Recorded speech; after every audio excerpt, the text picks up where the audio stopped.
깊이 있는 시선으로 오늘을 바라보는 뉴스 퍼레이드 문을 엽니다. 오늘의 주요 뉴스 보시겠습니다. 국민의힘이 오늘 부산과 대구 등을 포함한 25개 선거구에 대한 2차 경선을 마무리하고 내일 결과를 발표합니다. 민주당은 이르면 오늘 당내 계파 갈등의 뇌관으로 꼽히는 임종석 전 비서실장의 공천 여부를 결론 낼 예정입니다. 병원을 떠난 전공의들의 공백을 메우고 있는 진료 지원 간호사 업무를 놓고 불법 소지 논란이 일자 정부가 대책 마련에 나섭니다. 진료 지원 인력 시범 사업을 시작해 이들 간호사에 대한 법적 보호에 나선다는 방침입니다. 재판부 김피 신청으로 연기됐던 이화영 전 경기도 평화부지사의 대북송금 의혹 재판 한 달여 만에 재개됩니다. 재판이 마무리 단계여서 총선 전 판결이 내려질지 관심이 쏠립니다. 유럽 농민 시위가 더욱 격화되고 있습니다. 일부 시위대가 트랙터를 몰고 EU 본부로 돌진하고 도로 곳곳에 불을 지르는 등 과격 양상을 보여 우려가 커지고 있습니다. 자, 저희는 잠시 뒤에 돌아오겠습니다.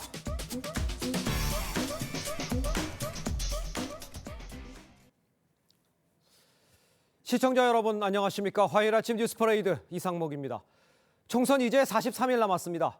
1차 경선 발표가 현역 불패라는 지적을 받는 이 국민의힘, 당장 PK와 TK 지역 등 25개 선거구에 대한 2차 경선 결과를 내일 발표할 예정입니다. 한동훈 위원장은 기후위기 대응 공약을 오늘 발표합니다. 첫 소식 이태영 기자입니다. 총선 격전지 원주를 찾아 후보 지원에 나선 한동훈 국민의힘 비대위원장. 어디 내놔도 손색 없는 후보를 먼저 제시한 것이죠. 가장 공천이 잘 된 곳이다 라고 자평합니다. 오늘은 서울 성동구의 북카페를 찾아 기후 스타트업과 간담회를 갖고 온실가스 감축과 저탄소 전환 지원 등 기후 미래 공약을 발표할 예정입니다. 공천을 70% 정도 마무리한 국민의힘은 보수 텃밭으로 불리는 PK와 TK 지역 경선도 매듭 지을 계획입니다. 2차 경선 지역에는 대구, 경북, 경남 등 영남 19곳이 포함됐습니다. 김기현 전 대표와 박맹우 전 울산시장이 리턴 매치를 치르게 되는 울산 남구를 포함해 대구 수성갑에서 오선 주호영 의원과 정상환 전 국가인권위 상임위원이 대결을 펼칩니다. 김은혜 전 대통령실 홍보수석과 김민수 국민의힘 대변인의 경선이 예정된 경기 성남 분당을을 포함해 서울 송파병과 대전, 세종, 강원 등 6곳도 대상입니다.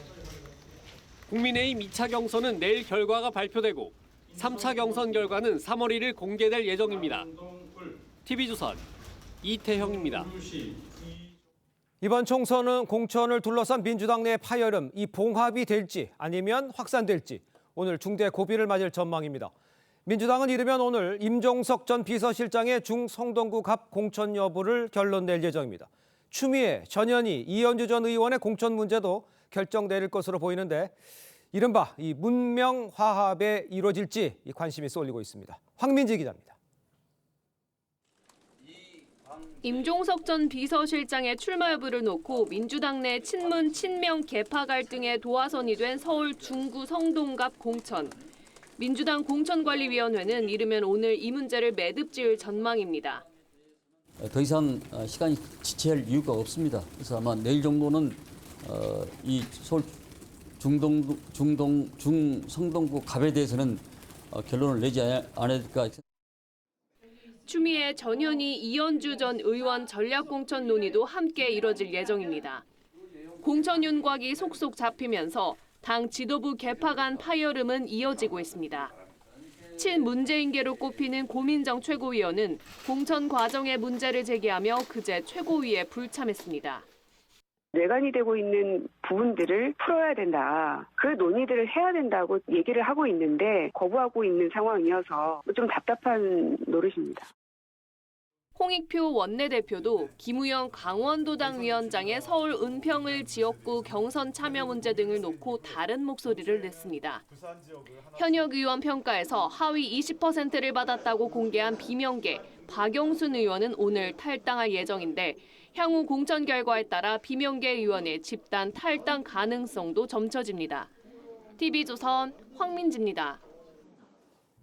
네, 여야의 공천 작업이 중반으로 접어들면서 총선 대진표도 지금 속속 나오고 있는데요. 여야 공천 상황을 좀 지금부터 자세히 알아보도록 하겠습니다. 네, 최병목 정책평론가, 김상혜 전 민주당 부대변인 함께합니다. 안녕하십니까? 안녕하세요. 네, 반갑습니다. 자, 먼저 여당 공천 상황부터 좀 살펴보죠. 친윤계 인사들의 공천 대거 확정이 됐습니다. 권성동, 이철규 의원 봉선행을 확정을 했고요. 윤석열 대통령의 최측근 이원모 전 비서관 용인갑에 전략 공천이 됐습니다. 일단 전체적으로 용산의 뭐 친윤이라는 표현을 씁니다만 네네. 그 공천 결과는 어떻게 평가를 하십니까? 그렇죠. 아니 초반에 한동훈 국민의힘 비대위원장이 자 뭐 윤심 공천은 없다 뭐 이렇게 이제 공표를 하고 그 이후에 지금 초중반으로 공천 국면이 넘어가고 있습니다. 그렇습니다. 근데 지금 결과를 보면 예. 결국은 친윤이라고 하는 사람들이 대거 공천돼서 돌아온 것 아니냐. 그러니까 그렇죠. 돌고 돌아서 친윤이다. 예. 그러나 그러면 전적으로 윤심 공천이냐 그렇게 하기에는 약간 좀 무리가 있죠. 예를 들어서 이원모 전 비서관 같은 경우는 서울 강남을에 신청을 했다가 용인갑으로 갔단 말이죠. 그렇죠. 그 강남을보다는 용인갑이 조금 어려운 지역이라고 할 수 있지만 그 역시도 직전 국회의원이 국민의힘 당선자였기 때문에 예. 그렇게 보면 뭐 약간 완화된 정도의 윤심 공천 아니냐 아마 이런 지적을 피하기가 어려울 것으로 보이고 예. 뭐 권성동 의원이나 아니면 이철규 의원도 다 단수 공천 받았고요. 또 그다음에 용산 대통령실의 뭐 핵심이라고 할 수 있는 주진우 전 비서관도 단수 공천을 받았단 말이죠. 맞죠. 그럼 결국 장제원 의원 하나 빼고 친윤 중에 대부분 다 생환한 거 아니냐. 네. 이렇게 되면 그동안에 그 요란하게 뭐 무슨 친윤 배제 뭐 이런 걸 얘기를 했던 것은 공허하게 됐다. 예. 어찌 보면 이런 것들이 저는 가장 중립적인 평가가 아니겠는가 이렇게 생각이 듭니다. 네, 말씀해 주시긴 했지만 친윤 핵심 장제원 의원의 불출마를 제외하면 이뇨한 혁신이가 주장했던 친윤 중진회생 사실상 없었다고 봐야 하지도 않을까라는 생각도 드는데 어떻게 보셨나요? 그러니까요. 이제 핵심 친윤, 친윤 중진 이런 분들의 헌신과 희생을 뭐 인류한 혁신 위해서 혁신 키워드로 얘기를 했는데 네. 그 키워드는 사실상 실현되지 않았다. 예. 뭐 이렇게 광고 문구 중에 조용하게 강하다 이런 표현이 있는데 조용하게 강한 게 아니라 예. 조용하게 뻔뻔하다. 전 이렇게 좀 생각이 조용하게 들어요. 뻔뻔하다? 예? 예. 왜냐하면 국민들은 강서 재보궐선거에서 네. 이 지금 현 정권과 여건이 제대로 못하고 있다라는 민심을 보여주셨단 말이에요. 그래서 그 민심을 확인하고 뭐라고 얘기했습니까? 공공연하게 희생과 헌신을 핵심 실세들부터 하겠다. 그래서 그 변화된 모습, 혁신된 모습으로 총선을 치르겠다라는 거를 이야기했어요. 근데 결국은 지금은 민주당이 못하는 걸 틈타서 은근슬쩍 잘라서 조금씩 친윤 끼워 넣기를 해가지고 이제는 결국은 이게 무슨 마치 퍼즐 조각 맞추는 것처럼 맞춰서 나중에는 국민들이 이게 전체 그림이 보일 거예요. 예. 진행 과정에서는 안 보이지만 나중에 퍼즐 조각이 다 완료된 후에는 지금 우리 그 편집장님이 예. 편집장님이 말씀하신 대로 결국에는 이게 뭐 아무 뭐 변화가 없고 약속도 지키지 않고 한 공천이네 이렇게 확인될 것이라고 봅니다. 알겠습니다. 네. 변화가 없고 약속된 공천이라고 할 것이라고 예상을 하셨습니다만 한동훈 위원장은요. 끝까지 보면 상당한 쇄신이 있을 거다. 이렇게 예고를 했습니다. 그러니까 아직 뭐 끝난 게 아니잖아요. 텃밭인 영남권 강남 현역 물갈이 여기가 이제 어떻게 되느냐 요거가 관심이 아니 그렇기 때문에 저는 예. 저희 같은 논평을 하고 있는 거를 저는 한동훈 비대위원장이 굉장히 무겁게 받아들이고 있다고 봐요. 그렇죠. 지금 공천이 초중반까지 가고 있잖아요. 예. 예. 그럼 이제 마지막 부분이 영남권, 강남권인데 거기는 아직 대부분 안 했단 말이죠. 그러니까요. 근데 이제 오늘 영남권에서 경선을 해요. 네. 근데 거기도 아마 현역 불패는 확인될 가능성이 대단히 높아요. 영남권도. 그러니까 영남권에 있는 현역 의원들을 아예 전략 공천이나 이런 걸로 물갈이하지 않고 네. 예. 경선에 대거 붙여줌으로써 결국은 현역들이 다 살아 돌아오는 결과를 초래하면 예. 그러면 그건 쇄신하고는 거리가 멀다 이렇게 얘기를 할 수가 있죠. 다만 네. 이제 강남권에 관해서는 지금 뭐 여러 아이디어가 있잖아요. 뭐 국민 추천제 얘기도 하고 뭐 이렇게 되면 그거는 아마 이건 신선한 아이디어다라는 평가를 충분히 받을 수 있을 거라고 봐요. 그러니까 지금까지 저희가 조금 전에 그 네. 논평했던 그런 부분에 대해서 한동훈 비대위원장이 의식을 하고 있는 것이 아닌가. 아마 그래서 저는 강남권에 대한 국민 추천제 아이디어 같은 것도 나오고 있는 것이 아닌가. 계속 그러니까 살아서 움직이는 거죠. 공천이라는 것이. 그렇죠. 네. 뭐 그렇게 되면 이제 마지막 순간까지 보면 그래도 뭐 이렇게 완전히 뭐 윤심 공천은 아니네. 뭐 그런 정도는 평가를 받을 수 있지 않을까. 그러니까 강남권을 어떻게 하느냐, 영남권 마지막 남은 곳을 어떻게 어떻게 하느냐에 따라서 조금은 달라질 수 있다 이렇게 생각합니다. 알겠습니다. 네, 한동훈 비대위원장 오늘 네. 성동구 북카페 찾는다고 하는데 어제는 강원 원주를 찾았습니다. 강원 원주 찾아서 총선 격정지 지원 이어갔는데 한 위원장 장성민 전 기획관이 최대 160석까지 가능하다고 말한 거, 그 주장에 대해서 해설과 정치 안 된다라면서 재차 경고하고 굉장히 강하게 이야기를 했거든요. 여기에 대해서 어떻게 보셨습니까? 아니, 우리 정치 오래 봐온 사람들은 샴페인을 너무 일찍 터뜨렸을 때 어떤 결과가 왔는지 다 봤잖아요. 예. 그러니까 그것을 경고하는 것이고요.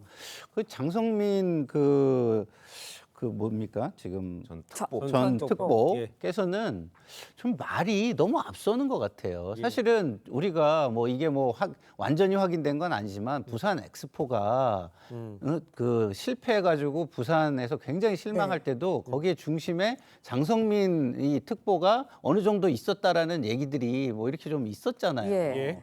그러면 그렇게 큰 일이 있은 후에는 좀 자중을 할 줄 알아야 되는데 예. 자중하지 않고 계속 이렇게 언론에 이런 식으로 나오는 거는 예. 총선에 별로 좋은 영향을 주지 않을 것 같고, 그거를 잘 한동훈 비대위원장이 잘 캐치하고 잘 절제시키는 것으로 보입니다. 알겠습니다. 네. 한 줄만 예, 말씀드리면, 근데 해설가들도 저렇게 얘기하지 않습니다. 책임 있는 해설가. 그렇죠? 그렇습니다. 저는 한동훈 비대위원장이 너무 해설가를 폄하하는 것 같은데 저렇게 얘기 안 해요. 알겠습니다. 알겠습니다. 자, 다음 순서로 넘어가 보죠. 이 총선을 앞두고 인천 계양을의 이 명령 대전도 뜨거워지는 모습입니다. 이뇨한 전 위원장이 원희룡 전 장관의 지원 사격에 나섰고요. 이재명 대표도 지도부와 인천 시당에서 총 출동을 했습니다. 그 모습 보겠습니다. 제가 집이 호남이고 전라도 순천인데 전라도 말로 그냥 확 밀어줘버려. 그랬으면 쓰겠네. 인천 분들이 힘을 이렇게 보태주면 우리 원희룡 예비 후보께서 틀림없이 더 큰 일 하리라고 생각합니다. 전세사기 특별법 개정안 처리해야 되는데 계속 비협조 중인 상황입니다만 지금이라도 함께 힘을 합쳐서 정부 예산 들지도 않는 이 부분부터라도 신속하게 처리하길 바랍니다. 자, 지금 보셨습니다. 지난주 한동훈 위원장에 이어서 이뇨한 전 위원장도 원희룡 전 장관 지원 유세에 나섰습니다. 저 장소가 상당히 험지잖아요. 근데 그렇죠. 저렇게 지원 유세가 계속 나아가는데 좀 분위기는 어떻습니까? 현장 분위기. 글쎄, 현장 분위기는 이재명 대표는 지금 사실 예비후보 등록도 안 하고 거기서 뚜렷한 활동이 없어요. 네. 그러니까 가끔씩 나타나는 정도인데, 원희룡 전 장관은 지금 상당히 오래됐단 말이에요. 벌써 그 지역에. 맞아요. 거기다가 이제 한동훈 비대위원장, 그다음에 인뇨한 전 혁신위원장 이런 지원 유세, 지원 어떤 이런 것들이 굉장히 많기 때문에 네네네. 저는 그 지역에서 이제 원희룡 전 장관의 추격전 이런 것들이 있다고 봅니다. 실제 현지에 다녀온 사람들 얘기를 들으면 하여튼 분위기가 괜찮다. 그런데 아직 이재명 대표를 뛰어넘을 수준은 아니라고 해요. 왜냐하면 작년 보궐선거 때 사실은 그게 벌써 재작년이네요. 그러네요. 재작년 보궐선거 때 이재명 대표가 11%포인트 차이 정도로 이겼거든요.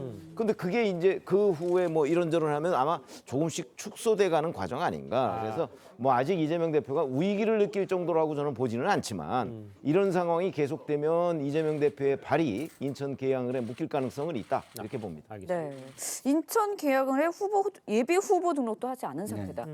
그렇다면 다른 지역구에 나갈 수도 있는 건가요? 아니면은 어떻게 보세요? 저는 그렇게는 보진 않는데 네. 이것도 전 전략이라고 보는 게요. 어디가 전략이게요?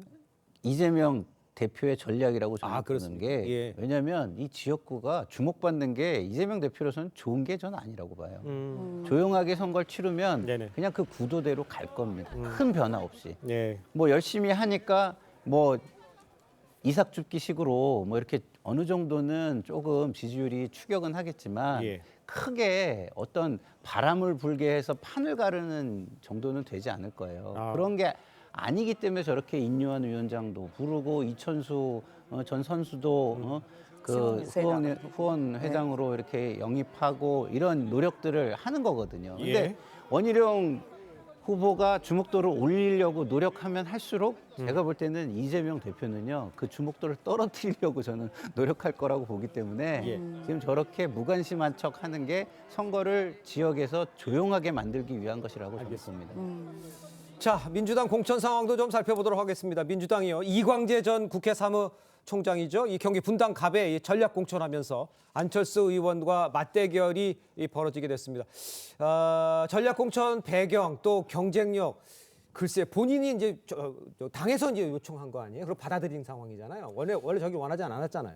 그렇죠. 왜 그러냐면 저 지역이 사실 우리 왜 그 정치부 기자들 사이에서 천당 밑에 분당 이런 얘기하는 바로 그 지역입니다. 예, 분당 갑이 분당갑. 네. 분당 을보다도 분당 갑이 그런 지역이거든요. 예. 그렇기 때문에 이광재 전 국회 사무총장은 아마 다른 임종석 전 실장처럼 아마 다른 좀 이렇게 그 민주당에 지금 유리한 지역에 공천 신청을 했다면 똑같은 상황에 처했을 가능성이 좀 높다고 봐요. 그렇기 때문에 이광재 전 총장이 이제 이재명 대표 쪽의 기류를 알고 예. 험지에 가서 뭔가 한번 도전을 해보겠다. 아마 그러니까 이재명 대표도 그거를 거절하지 못한 걸로 보이고 그런데 저 지역이 이제 워낙 그 민주당에는 험지기 때문에 그러니까요. 과연 지난 몇 차례의 그 선거 결과를 종합적으로 볼 때 예. 이광재 전 국회 사무총장이 저기서 그 생환할 가능성, 금배지를 달 가능성 저는 뭐 글쎄 아직 성급한지 모르지만 과거의 그 어떤 실적을 보면 그렇게 높지 않다고 봅니다. 쉽지 않다. 알겠습니다. 네, 한편 이제 민주당 공천 갈등의 내관으로 꼽히고 있는 곳이죠. 서울 중성동갑 임종석 전 실장에 대한 공천 여부 이러면 오늘 결정된다라고 이야기가 나오고 있는데 어떻게 예상하세요? 그러니까 이거를 뭐 한 달 동안 끌 일인지 저는 모르겠고 총선에 되게 악영향을 지금 주고 있다고 맞아요. 생각하기 때문에 예. 오늘은 꼭 결정을 하는 게 좋다. 어떤 방식이든 이렇게 예. 먼저 말씀을 드리고요. 네. 엄청난 고민을 할 거예요. 제가 모 방송에서 네네. 임종석 후보는 그냥 후보가 아니라 민주당에서는 내전의 씨앗이 될 수 있다. 제가 이런 얘기를 한 적이 있는데요. 예. 이런 거 아니겠습니까? 미래의 내전이냐 현재의 내전이라를 선택하는 거하고 저는 똑같다고 봐요. 그래서 만약에 공천을 주면 미래의 내전을 예. 생각하고 하는 것이고요. 공천을 안 주면 현재 지금 내전을 해서 그러면은 거기에서 결론을 보겠다 이런 것이 되기 때문에 상당한 고민이 될 것이다 이런 예. 생각이 듭니다. 예. 어떻게 보세요? 줄까요? 안 줄까요?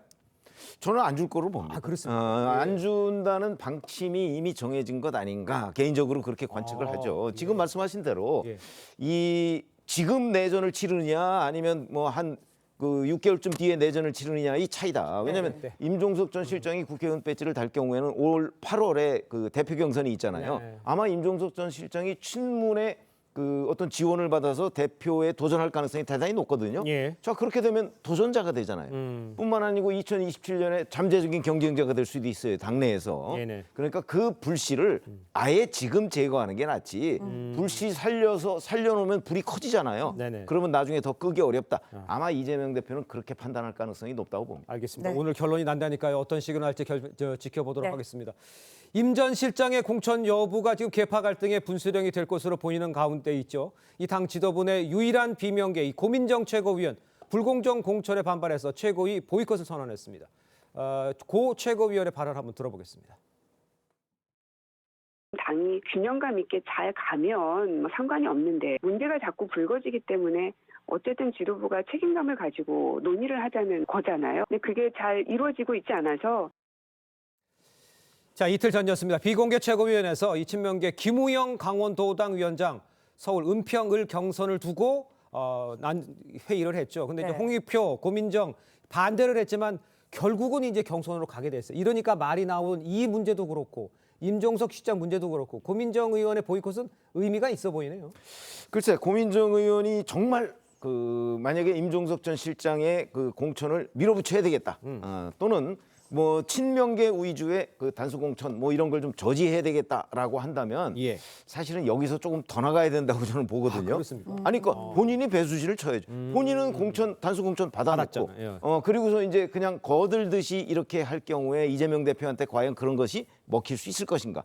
저는 안 먹힐 거라고 봅니다. 예. 뭐 그러나 이제 고민정 의원으로서는 여러 가지의 그 상황을 종합적으로 해서 이제 본인이라도 뭔가 임종석 전 실장 공천 받는데 좀 도움을 주겠다라고 판단을 했을지 모르겠으나 네네. 본인이 지금 그 당무 거부를 한 것이 배수진으로 보이지는 않기 때문에 조금 약하다 뭐 이런 느낌은 같습니다. 네, 김우영 강원도당 위원장의 경선도 뭐 공천 논란의 뭐 내관이었는데 정필모 의원의 사태로 공선이 된 당 선관 위원장에 친명계로 분류되는 박범계 위원이 임명이 됐습니다. 이것도 이제 또 논란이 되고 있습니다. 당 내용에 어떻게 보시나요? 국민들의 시각을 인식하지 않는 거죠. 선관 이가 뭡니까? 선거를 관리하는 건데 그렇죠. 예. 누구를 임명했느냐가 공정한 경선이냐 그렇지 않은 경선이냐를 보여주는 메시지가 되는데 예. 정필모 의원만 해도 좀 약간 중립적일 거다라는 이미지가 있는데 박범계 의원을 거기에 내정하면 아 이번 선거는 중립 공정은 내가 포기하고 내 맘대로 가겠다 이런 거를 보여주는 메시지처럼 국민들은 느낄 수 있는 위험성이 예. 충분히 있다. 그런 측면에서 조금 고려가 깊이 되지 않았던 예. 임명이 아니냐 이런 생각이 들고요. 여기다가 김병기 전 공관위원장이 페북에 쓴 얘기가 있지 않습니까? 뭐가 지져도 기차는 간다. 이걸로 느껴지면 총선에 그렇게 좋은 영향을 주지는 못할 것 같습니다. 객관적으로 봤을 때 아까 김우영 강원도당 위원장 같은 경우에는 본인이 지금 그 물론 중요한 뭐 친명으로서의 예. 중요한 여건을 하고는 있지만 이렇게까지 해서 은평에 간다? 그걸 내부적으로 시스템 공천이라고 얘기했지만 이렇게 갈 수 있다? 이거는 내부에서는 어떻게 봅니까? 그러니까 내부가 이제 친명 위주니까 모든 것을 뭐 이제 합리화하려는 예. 노력들을 많이 하는데 약간 비주류 쪽의 이야기 그리고 좀 약간 격전지에 있는 분들의 이야기를 들어보면 예. 네. 이렇게 얘기를 해요. 현직 강원도당 위원장이 서울 출마를 한다는 게 말이 되냐. 그럼 강원도는 도대체 뭐가 되는 거냐 이런 얘기를 합니다. 예, 알겠습니다. 자, 저희는 네. 다음으로 넘어가 봐야 될 텐데요. 서울 이 도봉갑에 전략 공천된 안규령 상근 부대변인에 대한 이 잡음도 이어지는 모양새입니다. 한동훈 위원장 안 부대변인의 과거 이재명 이상형 발언을 두고 거세게 비판했죠. 한번 직접 들어보겠습니다. 만약 우리 국민의힘의 후보 중에서 제가 차은우 씨보다 낫다라고 말하는 분이 있다면 우리 국민의힘에서는 절대 공천받지 못할 겁니다. 왜냐하면 아주 높은 확률로 굉장한 거짓말쟁이거나 굉장한 아첨꾼일 거거든요. 비위 좋은 아부꾼만이 살아남을 수 있는 정글이 돼버린 것이 지금 이재명 대표의 민주당입니다. 글쎄요, 안상근 부대변인이 과거에 한 유튜브에서 연예인 차은우 씨와 글쎄 이제 뭐 밸런스 네. 게임이라고 그러죠. 그러면서 얘기가 나온 건데 글쎄 이 문제를 이렇게까지 얘기를 해야 되나? 본인은 이제 그냥 뭐 웃자고 한 얘기라고 했다는. 아니 뭐 그게 사실은 유튜브입니다. 네. 뭐 일반 그 방송도 아니고 그러니까 유튜브에서 외모 이상형 월드컵 뭐 이런 코너거든요. 네. 그러니까 거기서 그냥 진지하게 정말 누가 누구보다 이상형이냐 뭐 이런 뭐 내 뭐 결혼 상대는 누구냐 뭐 이런 거는 아니고요. 예. 그냥 그 본인의 이상형이 누구냐 그래서 이제 뭐 손들고 뭐 이런 거예요. 그것도 또 뭐 이재명과 차은우가 처음부터 나온 것도 네. 아니고 네. 뭐 김남국, 김남길, 뭐 이재명, 조국 뭐 이렇게 나오다가 이제 한 얘기인데, 예. 그러니까 뭐 굉장히 그 우리가 중요한 의미를 담고 있다 이렇게 얘기할 건 아닌데, 여하튼 워낙 화제가 될 만한 요소가 다 있어요. 또 차은우 씨가 가수 겸 배우로서 얼마나 유명합니까? 예. 그러다 보니까 이제 이 차은우 씨에 대해서 가지고 있는 일반 사람들의 어떤 느낌이 있는데 그걸 이제 이재명 대표하고 비교했는데 이재명을 서슴없이 선택했다는 부분에 관해서 이제 많은 사람들이 화제에 오를 요소는 다 갖췄다. 예능적인 요소를 다 갖췄다. 그러니까 화제가 되고 있는 거죠. 네. 근데 안 부대변인이 전략 공천을 받은 지역.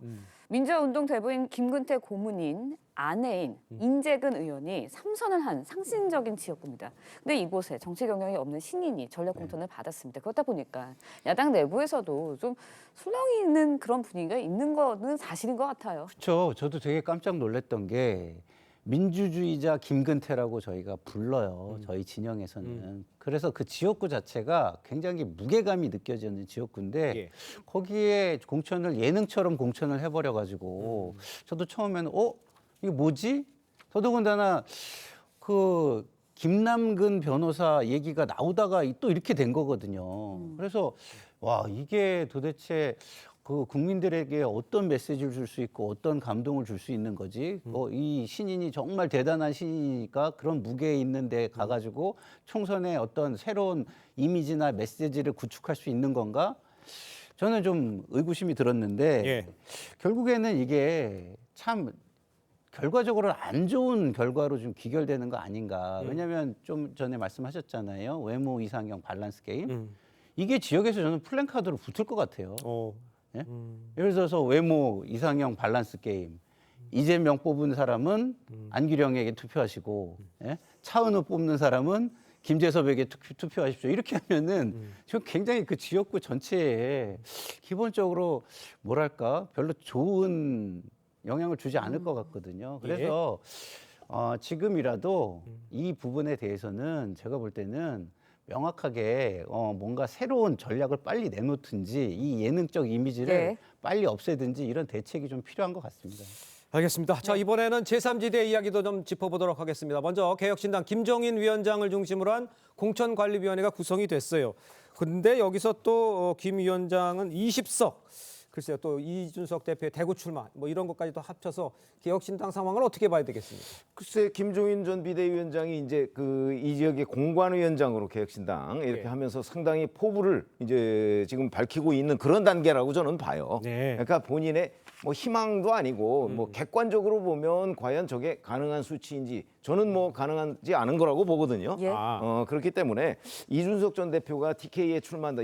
오늘 보니까 어느 방송 보니까 또 뭐 서울 양천감 얘기도 나오고 지난번에 본인 명의로 또 뭐 6곳을 뭐 검토 중이다 그러는데 아니 지금 43일 남았는데 총선이 네. 아직도 지역구를 검토 중이면 그러면 전국구로 가는 것 아닌가? 뭐 이렇게 판단이 들 정도로 너무 좌고우면하는 모습을 보인다. 청년 정치인답지 않게 예네. 하는 것이 이제 제가 이준석 그 대표에 대해서 보고 느낀 바고요. 예네. 그다음에 김종인 전 위원장이 지금 얘기하는 게 뭐 20석 얘기를 하는데 어디서 20석이 나온다는 얘기인지 저희들의 그 정치부 기자 계산법으로는 도저히 20석이 안 나오거든요. 그런 점에서 본다면 글쎄 뭐 그걸 저희가 폄하할 것까지는 아니지만 네네. 한번 두고 보시죠. 뭐 정말 20석이 아니라 10석을 넘을 수 있을 것인지 한번 두고 보시죠. 알겠습니다. 네. 지켜보겠습니다. 조국 전 장관의 조국 신당 이야기도 좀 해보도록 예. 하겠습니다. 신당을 창당을 준비 중인데 조국 신당 일단은 조국 전 장관 조국이라는 이름을 신당에 넣으려고 하는데 선관위에서는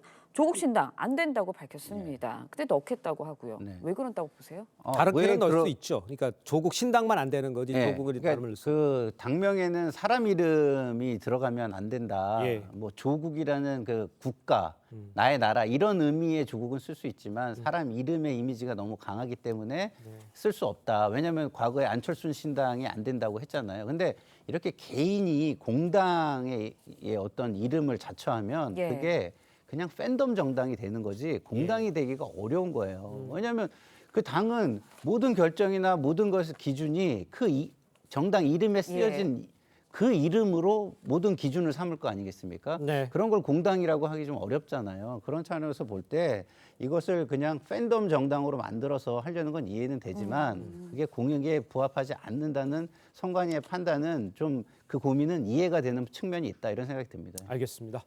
자, 두 분 말씀은 여기까지 듣겠습니다. 고맙습니다. 예. 감사합니다. 재판부 기피 신청 등으로 연기됐던 이화영 전 경기도 평화부지사의 이 대북송금 의혹 관련 재판 한 달여 만에 재개됩니다. 판결이 총선 전 내려질 수 있다는 전망이 나오면서 총선에 미칠 영향에 관심이 쏠리고 있습니다. 장동욱 기자의 보도입니다. 수원지방법원은 오늘 오전 정치자금법과 외국환거래법 위반 등 혐의를 받는 이화영 전 경기부지사의 재판을 진행합니다. 이 전 부지사는 쌍방울그룹 대북송금 의혹 등 혐의로 기소됐습니다. 이 전 부지사 측은 당초 연이은 변호사 사임과 추가 증인 신청, 재판부 기피 신청 등으로 재판을 고의 지연시킨다는 의심도 받아왔습니다. 피고인은 이 재판을 지연할 이유가 없습니다.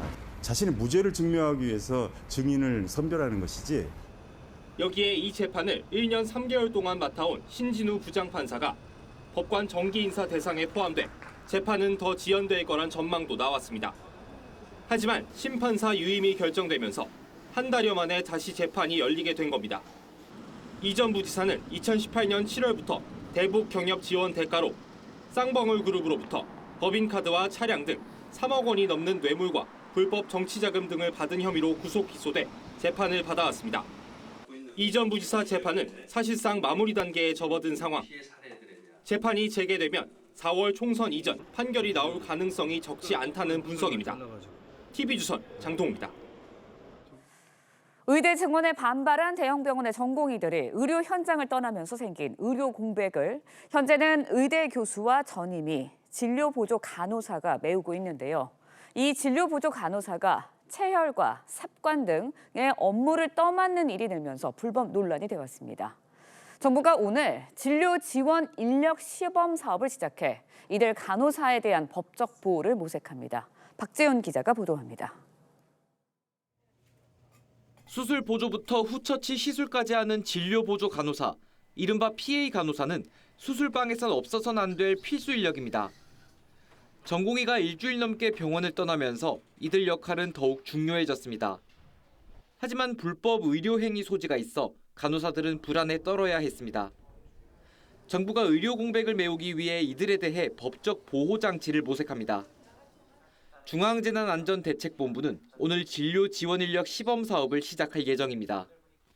이번 시범 사업을 통해 간호사가 수행할 수 있는 업무 범위를 의료기관의 장이, 간호부서장과 협의해 결정할 수 있도록 하는 겁니다. 현장에서 전공의 이탈로 인한 의료 공백을 메꾸고 계신 간호사들을 법적으로 보호할 수 있습니다. 아울러 정부는 사직서를 낸 전공의 복귀 마지노선을 29일이라고 최후 통첩했습니다.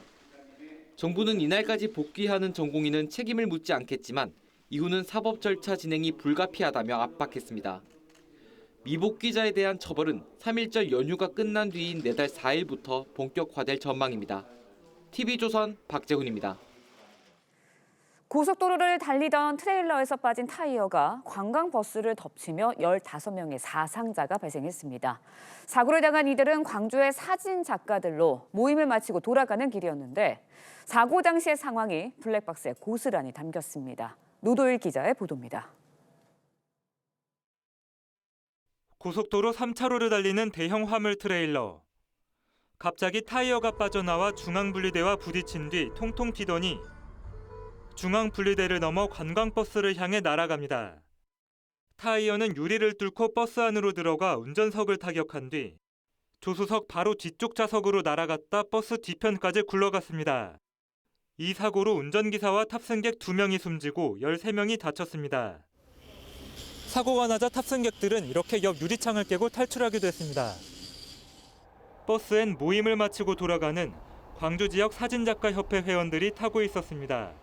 안산에서 제가 사진작가협회 총회가 있어가지고 거기 갔다가 강주로 가는 길에 그랬거든요. 갑자기 앞쪽에서 타이어가 유리창 뚫고 차 안으로 들어와 버렸어요.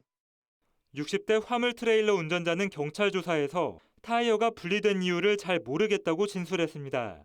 화물차 운전자는 자세히 모르겠다 그래서 차량 상태도 조사해봐야 되고 그래서 그건 좀 걸릴 것 같아요.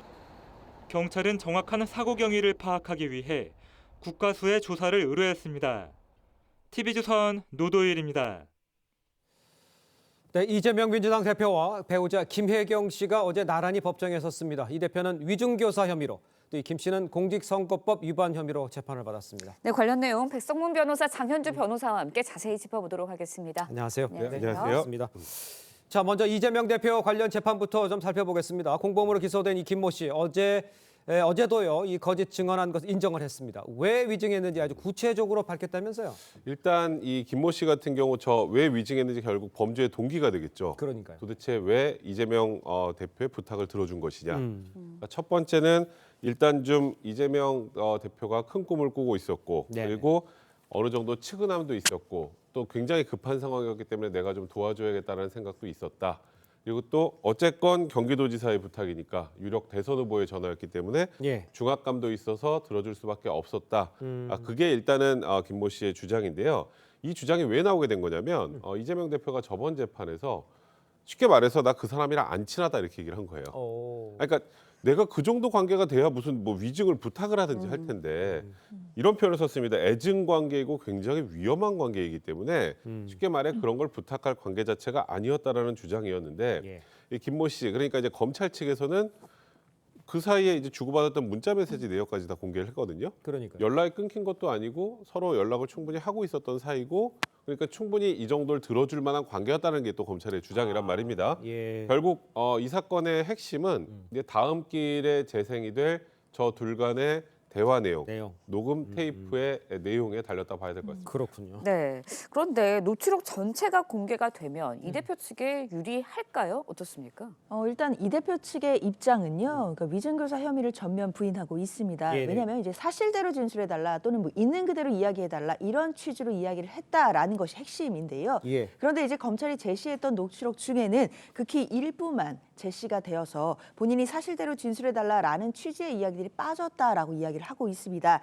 그런데 반면에 검찰은 녹취록 전체를 들여보면 위증교사 여부를 분간할 수 있다라고 이제 맞서고 있는 상황입니다. 네. 앞서 백 변호사님 말씀 주신 것처럼 결국에 이 녹취록 전체가 이제 법정에서 재생이 될 가능성이 예. 높아졌거든요. 네. 그럼 전체가 재생이 된다라고 한다면 과연 재판부가 이 취지를 과연 위증교사를 했다고 볼 것인지 아닌지 이 판단이 가장 중요하다라고 보겠습니다. 그렇겠네요. 자, 이 대표의 배우자 김혜경 씨 어제 이 공직선거법 위반 혐의로 재판에 출석을 했습니다. 김 씨가 경기도청 법인카드 사용을 지시했는지 이 여부를 놓고 이 공방이 벌어졌는데 김혜경 씨 측은 잘 몰랐다 이렇게 네. 얘기하는 거로 좀 전해지네요. 그러니까 김혜경 씨 측에서 어제 이런 얘기를 했습니다. 나는 대접받지도 대접을 하지도 않는다는 것이 확고한 원칙이다. 이런 얘기를 했는데요. 그러니까 결론적으로 배모 씨가 법인카드로 결제했다는 사실을 몰랐다인 것 같습니다. 그러니까요. 근데 저는 좀 다소 이해가 안 되는 건 그러면 이제 밥을 먹고 아까 그 얘기를 들어보면 쉽게 말해서 내 것은 내가 계산하고 그러면 말이 다른 사람들은 다른 사람들이 알아서 계산했다. 이게 자기 원칙이라는 거잖아요. 그럼 본인이 직접 결제를 하거나 아니면 본인의 예를 들어서 개인 카드를 배모 씨한테 전해줘서 본인 걸 결제하라고 했거나 이러면 이제 이 그렇죠. 얘기가 그러면 맞는데 네, 맞죠. 그럼 식사를 하고 그냥 나가면 누군가 결제를 해주는 건가요?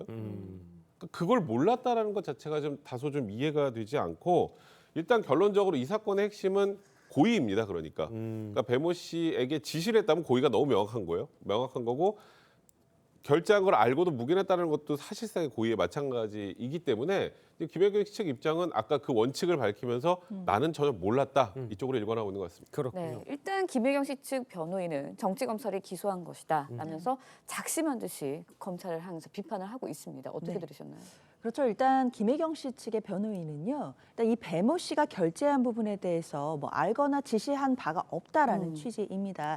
그렇기 때문에 사실 검찰이 지금 기소를 했는데 이 기소한 시점이 공범으로 지목된 배모 씨가 이미 항소심 재판까지 받고 유죄 판결이 확정된 이후 그런 상황입니다. 그 상황에서 그러니까요. 지금 기소가 됐기 때문에 예. 이 기소 자체가 너무나 뒤늦은 것이고 그리고 김혜경 씨가 뭐 이 사실을 알고 있었거나 지시했다는 어떤 새로운 증거가 나온 것도 아닌데 기소된 부분이 정치적인 것 아니겠느냐라는 이제 비판인데요. 네. 예. 결국 핵심은 김혜경 씨의 이 재판 과정에서 과연 검찰이 김혜경 씨의 어떤 공모 여부를 입증할 만한 증거를 제시할 수 있는지 이런 부분에 모아진다라고 할 수 있겠습니다. 알겠습니다. 자, 이번에는 의료 파업 관련 소식 좀 짚어보겠습니다. 정부가 집단 행동에 나선 전공의들 향해서 복귀 시한을 29일로 못을 박았습니다. 시한을 넘기면 사법 절차를 진행하겠다 이렇게 밝혔습니다. 최후 통첩인 것 같아 보이는데 이렇게 저 상황이 벌어지면 어떻게 됩니까? 그러니까 저도 네. 지금 굉장히 많이 걱정이 되는데 일단은 정부에서 밝힌 마지노선은 이번 달 29일입니다. 그러니까요. 며칠 안 남았죠. 예. 그리고 이제 다음 달이 지나가면 사법 절차 진행할 수밖에 없다라는 거. 그러니까 네. 쉽게 말해서 이제 면허 정지 처분 뭐 3개월 뭐 이런 식으로 해서 이제 순차적으로 처벌을 하고 행정 처분할 수밖에 없다라는 그런 입장입니다. 예. 근데 일단은 현재까지 이 좀 전공의 측이나 지금 의대 쪽은 사실 아직까지는 지금 강경한 대응을 하겠다라는 그런 입장이란 예. 말이죠. 일단 과거에는 이제 이런 일이 생겼을 때 결론적으로 어느 정도 내용이 부합이 되고 정부가 포기를 하면서 대부분 다 무마돼 왔었는데 이번 정부에서는 어쨌건 2,000명 증원에 대해서는 타협의 여지도 없고 2,000명 증원에 대해서 끝까지 반대하면 법과 원칙대로 하겠다는 입장을 관철하고 있는 상황이기 때문에 그러니까요. 일단 저도 걱정은 많이 되지만 지금 정부에서는 일단은 지금 국민의 생명을 볼모로 한 이런 현재의 방식은 예. 바로잡아야 한다라는 판단을 하고 적극적으로 법과 원칙대로 처리하겠다는 입장이기 때문에 아까 말씀드렸던 것처럼 걱정이 좀 많이 됩니다. 그러니까. 네. 자, 이런 상황에서 교육부가요 대학별 의대 정원 배분 절차 예정대로 하겠다고 했습니다. 이게 4월로 제가 기억을 하고 있습니다만 대학별들이 이 정부의 이 방침에 대해서는 글쎄요 협조를 할지 또 뭐 어떻게 진행이 될지 이런 건 어떻게 봐야 됩니까? 일단은 지금 학사 인생 때문에 해야 되는 상황이죠. 해야 되죠. 예. 그리고 지금 3월 4일까지 해야 되는데 그걸 연기를 요구했습니다. 이제 의대 학장들 측에서는 일단은 내부 학생들의 동요가 너무 심하고 네네. 이거는 국민적 합의나 이런 것들이 어느 정도 사회적 합의가 이루어져야 되기 때문에 예. 지금 무조건 그냥 우리가 지금 여건도 되지 않는데 2,000명까지 늘리는 거는 불가능하다는 입장인 것이고 네네. 정부는 그렇지 않습니다. 그냥 그때까지 해야 하고 네. 일정을 연기하거나 변경할 계획 자체가 없다. 그리고 지금 이제 의대 촉에서 나중에 이 다음에 3월 4일 전에 제시할 이 안에 대해서는 무조건 2,000명 이상이길 바란다는 입장을 밝혔기 때문에 이 역시 지금 평행선을 긋고 있는 상황입니다. 네, 이것도 한번 짚어보도록 하겠습니다. 정부가 의료 공백 최소화하기 위해서 진료 지원 인력 시범 사업 시행한다고 합니다. 어떤 효과 있을까요? 지금 현재 의료 공백을 간호사들이 많이 메꾸고 그렇죠. 있습니다. 이 간호사들을 법적으로 보호하는 효과는 있을 것으로 보이는데요. 예. 왜냐하면 진료 지원 간호사들이 의사의 진료를 지금 지원하고 있는데 이 부분을 이제 의사 부족으로 인한 업무를 메꾸고는 있지만 법적으로 이제 의료 행위가 워낙 다양하다 보니까요. 어디까지 간호사들이 할 수 있는지에 대한 또 모호한 경계들이 있습니다. 그런 부분에 대해서 정부가 지침을 내려줌으로써 간호사들이 의료 공백을 메꾸는 부분에 대해서 법적으로 피할 수 있는 어떤 리스크들을 막아줄 수 있다는 차원에서는 분명한 효과가 있을 것으로 예상됩니다. 알겠습니다. 자, 두 분 말씀은 여기까지 듣겠습니다. 고맙습니다. 고맙습니다. 네, 정부가 우리 증시의 저평가를 해소하기 위해서 추진해온 이 밸류업 프로그램, 이 윤곽이 나왔습니다. 기업 가치를 높일 수 있는 계획을 자율 공시하면 세제 지원 등의 다양한 인센티브를 주기로 했습니다. 윤태윤 기자의 보도입니다. 자산에 비해 주가가 현저하게 낮아 대표적인 저평가 종목으로 분류되는 현대자동차. 하지만 지난달 중순부터 최근까지 40% 이상 주가가 올랐습니다. 금융위원회가 코리아 디스카운트를 해소하기 위해 저평가된 주식을 적극 발굴하겠다고 발표한 게 신호탄이 됐습니다. 이른바 밸류업 프로그램입니다. 글로벌 경쟁력을 갖춘 글로벌 기업들이 많이 있습니다만은 우리의 주식 시장은 매우 저평가되어 있습니다. 금융위는 한 달여 만에 밸류업 프로그램의 윤곽을 발표했습니다. 올해 7월부터 상장사들이 기업 가치를 높일 수 있는 계획을 자율 공시하면 이들 기업에 인센티브를 제공하겠다는 게 골자입니다. 우수기업 표창 수여, 모범 납세자 선정 우대 세정 지원, 그리고 각종 평가 우대 및 공동 IR 혜택 등 다양한 인센티브가 제공될 것입니다.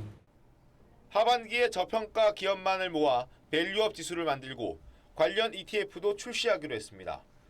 이런 기업의 연기금 등 기관 투자도 유도하기로 했습니다. 시장에서는 첫 발을 뗐다는 평가와 함께 알맹이가 없다는 지적도 나왔습니다. 세부안에 대해서 약간 주가를 부양할 만한 구체적인 내용이 조금 부족했다는 게 시장의 의견이고요. 정부 관계자는 밸류업 프로그램은 일회성 이벤트가 아니라 장기적인 관점으로 추진할 것이라고 설명했습니다. TV조선 윤태윤입니다.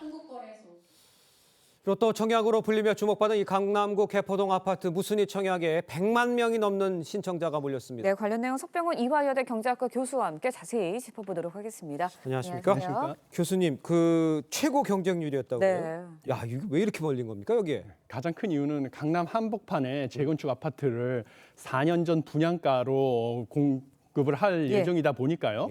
당첨만 됐다 하면 시세 차익이 최대 27억 원이 예상이 되기 때문입니다. 그렇군요. 그래서 지금 세 가구가 공급이 되는데요.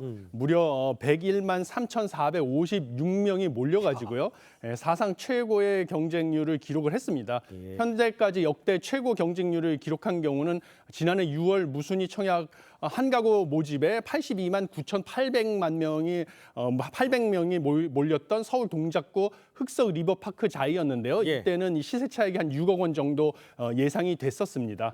네, 최대 20억 원에 달하는 시세 차익을 노렸다고 하지만 당첨된다고 해서 그냥 능사만은 아닐 것 같은데 주의할 점도 있을 것 같아요. 예, 무엇보다 주의할 점은 이게 투기 과열 지구인 서울 강남구입니다. 그래서 만약 무수인이 청약에 당첨이 되고요. 계약을 포기하게 되면 10년간 재당첨이 제한이 된다는 조건이 붙어 있습니다. 그리고 당첨자뿐만 아니라 가구에 속한 이도 당첨일로부터 5년간 1순위 청약 접수가 제한이 되는데요. 그래서 무엇보다 분양가 10%인 계약금이 다음 달 8일, 잔금은 6월 7일까지 내야 되기 때문에 자금을 조달하는 것이 중요합니다. 그런데 이 아파트가 강남구청에서 준공 승인을 받지 못해가지고 주택담보대출이 어려울 수 있다는 것이 문제입니다. 지금 현재 임시 사용 승인을 받아서 입주가 진행 중에 있는데요. 준공 승인을 받지 않은 경우에는 주택담보대출을 받을 때 등기의 권리관계를 적시하지 못해가지고 주택담보대출의 어려움을 겪을 수가 있고요. 그러면 뭐 잔금을 치를 때 전세를 줘가지고 전세 보증금을 이용해서 잔금을 치를 방법도 있는데 지금 입주를 하는 당시에는 지금 전세 보증금 가격도 좀 떨어지는 경향이 있기 때문에 그 부분에 대해서 특히 자금 조달 방법에 대해서 좀 계획을 꼼꼼히 세워야 될 것으로 봅니다. 그렇군요. 지금 세 가구 당첨된 사람 걱정하는 거잖아요. 우리가 지금. 그렇죠. 자, 다음 질문도 해보죠. 전국적으로 6개 단지에 무순위 청약 공급될 것 같은데 이것도 흥행이 계속 이어질까요? 이게 지역마다 다를 것으로 보고 있습니다. 지금 보면 서울 같은 경우는요. 강동구 길동에 28가구, 도봉구 도봉동에 36가구가 이번 주 안으로 공급이 될 예정이고요. 경기도는 동두천시 3가구, 그다음에 고양시에 1가구, 그다음에 수도권 외 지역으로는 김해시에 2가구가 공급이 될 예정입니다. 그런데 이 경우에는 이제 투기 과열 지구가 아니니까 재당첨 제한 적용을 받지 않습니다. 근데 최근에 그 분양 추세를 보면요. 서울 외곽과 지방 등 비인기 지역 같은 경우는 청약 경쟁률이 1대1에 미치지 못하는 미분양 아파트가 속출하고 있는 상황입니다. 그래서 이게 아무리 이전의 분양가를 적용이 받아서 시세보다 저렴하다 할지라도요.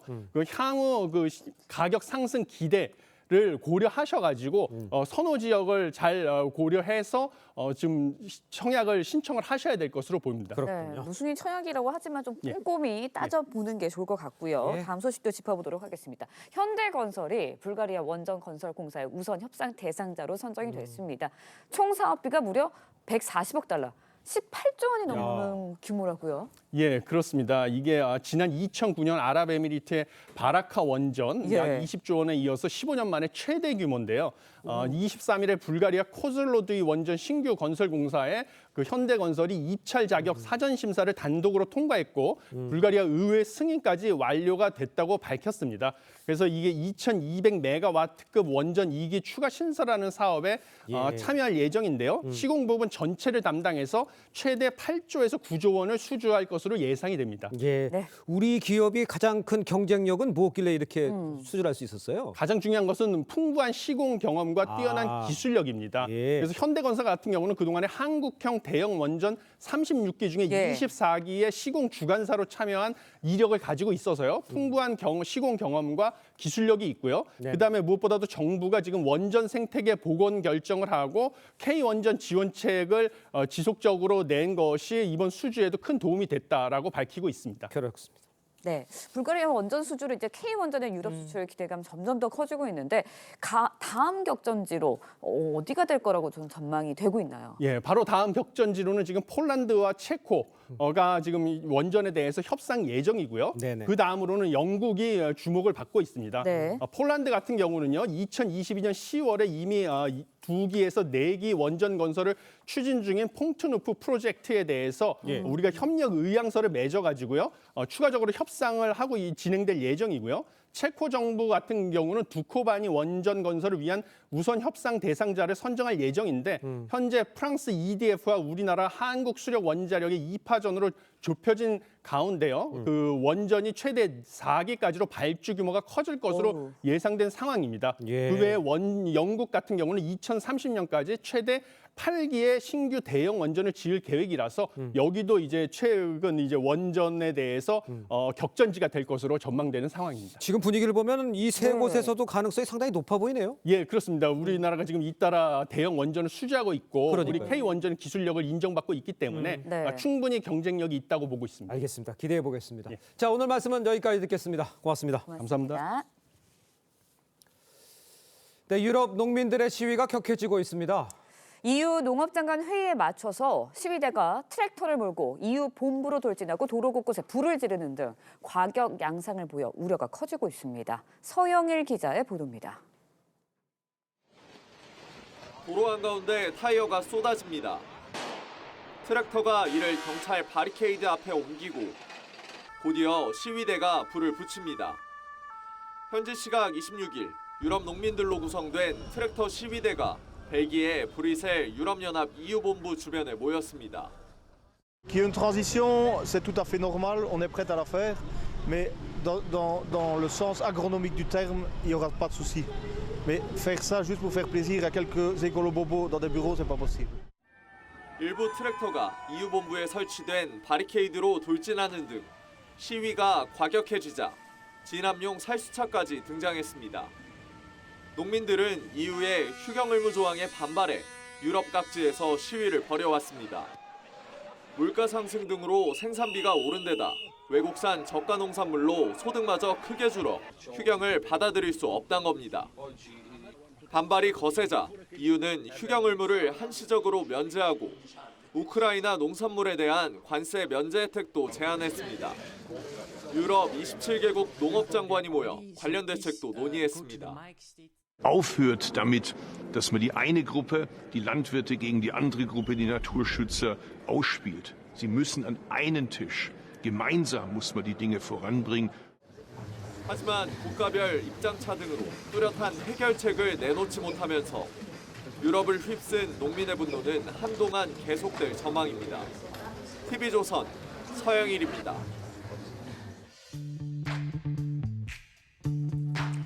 렌즈에 담긴 그 순간 그 의미를 짚어보는 시간이죠. 사진 기자가 선택한 아침의 한 장입니다. 오늘은 조선일보 사진부 조인원 기자와 함께합니다. 안녕하세요. 오늘 아침에 볼 사진 어떤 건가요? 네, 동굴 속에 커다란 얼음 기둥이 서 있는 이곳은 스위스 빙하 속입니다. 지구의 온난화로 스위스 빙하가 녹아 생긴 동굴은 이렇게 사람도 들어가 있는데요. 그 모습을 사진으로 함께 보겠습니다. 스위스 모테라치 빙하의 동굴 안은 마치 거대한 고래 뱃속처럼 보입니다. 지구 온난화로 해마다 알프스의 빙하는 5m씩 녹는데 매년 강설량도 크게 줄었습니다. 그래서 여름에 눈이 녹아 빙하에 구멍이 생기면 눈이 녹은 물로 채워졌다가 겨울에 얼면서 갈라지고 얼음 동굴이 생깁니다. 이제 만년설로 아름다웠던 알프스 풍경은 점점 과거가 되고 있습니다. 네, 그런데 알프스 빙하가 녹는 것에 대한 대책이 있나요? 네, 스위스는 재작년 녹아내리는 빙하를 거대한 천으로 덮었지만 역부족이었습니다. 그리고 올여름엔 인공눈을 뿌려 빙하가 녹는 것을 최대한 늦추려고 하고 있습니다. 하지만 이런 추세로 가면 알프스의 빙하는 2100년까지 전부 녹을 것으로 전문가들은 경고했습니다. 네, 결국 온난화를 늦추는 우리 모두의 노력이 필요한 것 같습니다. 지금까지 아침의 한 장이었습니다.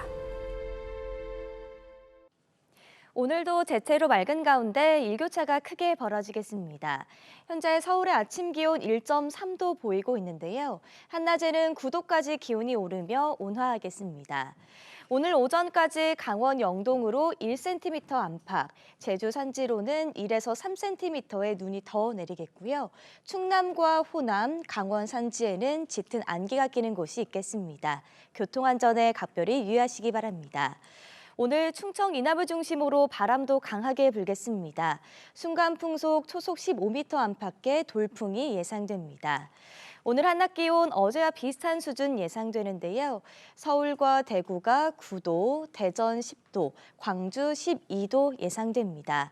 목요일 전국에 비가 내리겠고 이후 꽃샘추위가 찾아오겠습니다. 날씨였습니다.